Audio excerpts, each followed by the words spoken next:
Hey guys, Loco here. For you today, I actually have a European roster. Let's talk about Fnatic and their 2020.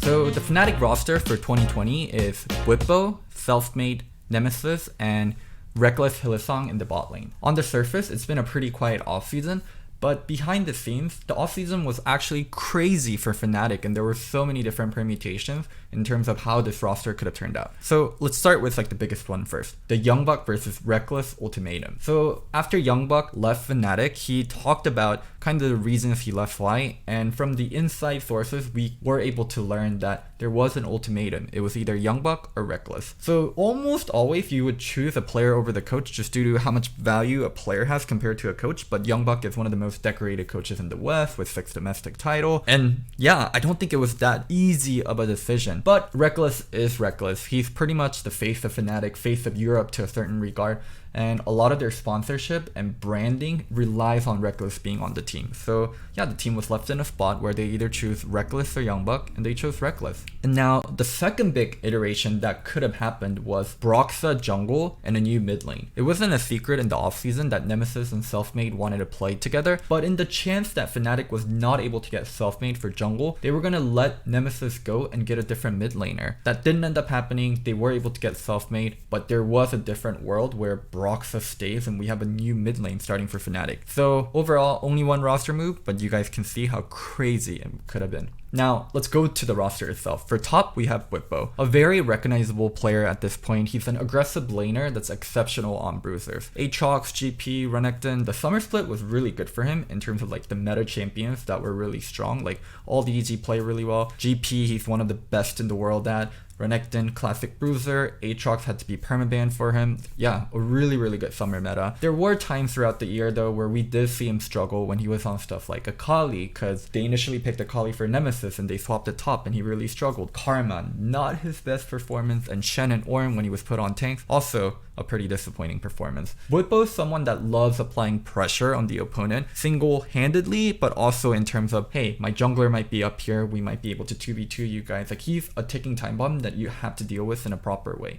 He actually reminds me a lot of Huni due to the pressure and the fondness for carry champions. Unfortunately for Whippo, he doesn't get the same kind of jungle attention that Huni does, and we definitely see it in games where he's just playing up by himself and kind of inting it away. Now, moving on to jungle, we have Selfmade. He's a new face in LEC in 2019, and when he came in, he won Rookie of the Split. He's an incredibly aggressive player and was one of the few reasons that SK was relevant and stayed afloat as a team. Him and his support Dreams, man, they did such a good job of just dragging everyone along. This team would have not even been in talks or in contention if not for these two players. He's reunited with his former mid lane. Him and Nemesis used to play on this team called Mad Lions, who funnily enough became Splice now, before both of them played in LEC, so yeah, a welcome reunion. Now, sophomore year is extremely important for hyped up rookies, and the reason is when you initially come in, teams don't really know how to play versus you, and now that they've seen you play, they'll prep for you a lot better, and they kind of have an expectation of who you are as a player and what to expect from you. You need to improve and adapt your game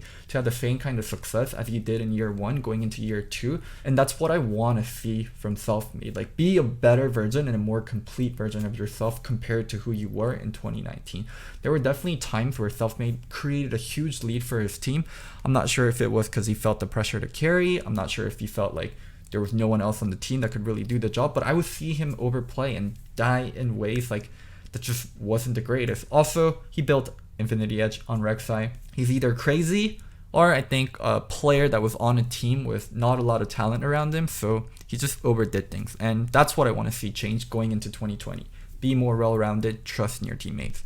For mid lane, we have Nemesis. He's a really interesting mid laner. I think when Caps left Fnatic in the 2019 offseason, I thought it was an impossible task to replace him, and Fnatic would suck no matter who they got. And that was kind of the case for Nemesis. When he initially came in, that Fnatic team wasn't good. He was quiet in comms and it showed in gaming. He just did not have synergy with anyone on the team. And then something clicked in spring. The team started to play around him. He started to communicate better. Fnatic got their stream and gank squad really going. And nowadays, if you listen to Fnatic communication videos, he's one of the most vocal players. It really goes to show you the depth of talent in Europe. Fnatic lost a once-in-a-generation player in Caps, and they were able to challenge G2, the team that took Caps away, with a rookie replacing him. Like, that is crazy to think of, and mad props to Fnatic. Now, onto AD Carry, the long-lasting, the forever face of Fnatic, Rekkles. He is one of the most famous players in EU, and rightfully so. Incredibly consistent player that's just been playing forever.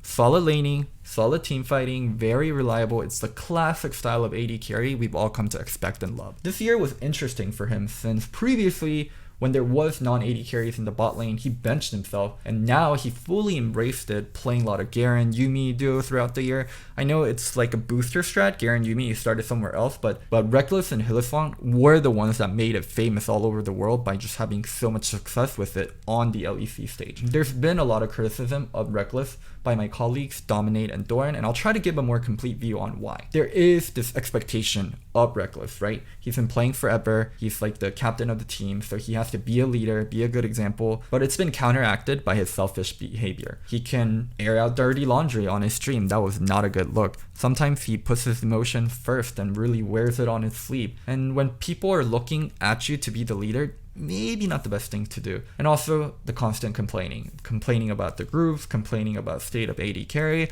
I mean, I don't think these are unfair complaints, but yeah, once again, as a leader and the veteran player, you probably shouldn't be doing these things. But yeah, that's like the overall view on Rekkles. Hopefully, I don't get flamed too much by Fnatic fans. Now, let's move on to support, Hylissang. I think he was the most important player for Fnatic for their 2019 success. His playmaking was a core part of Fnatic getting ahead in every early game. The three-man synergy between him, Broxah, and Nemesis was the bread and butter to their play. It's really everything that was successful about Fnatic, I really think started with Hilly, and Hilly's playmaking and mechanics being like the core part that made all those little things possible.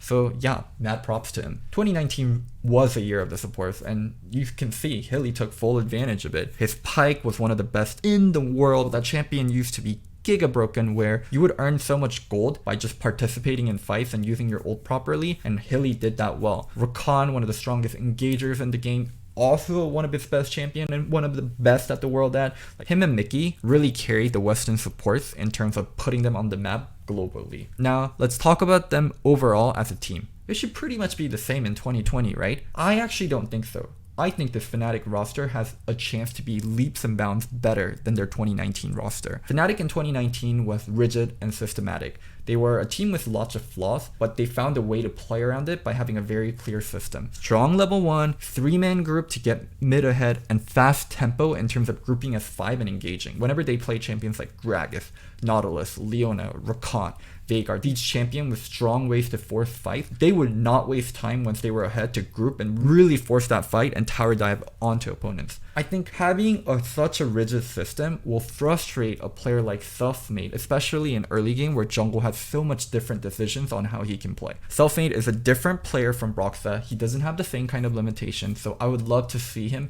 be more freed up and make his own decisions and really just play around whatever side of the map he thinks is possible. I want to see Whippo receive more attention. I think overall, what I want from them in 2020 is just being more complete as a team. Like the self-made thing I talked about earlier, him making his own decision, Whippo becoming more well-rounded and expanding his champion pool beyond bruisers, also learning how to play back and not putting on pressure 24/7. They have a chance to be a brand new team and not a slightly better version of their 2019 roster, and I would really love to see themselves push and really challenge G2. Like Fnatic, you guys are a historic brand. You guys have such an amazing team. Get something done in 2020. Don't let G2 rule Europe for free. If Broxah was that limiting factor, well, you got rid of him, and now here's your shot. I hope you guys enjoyed this content. I did it on an LEC team. I'm not sure how much you guys liked it. Leave a comment, like, subscribe. Let me know where I was wrong. Let me know why North America is so much worse than Europe. I don't know why we get those comments every time I do a European video, but here it is. So yeah, one last thing. I'm not crazy. I'm just Loco. Bye.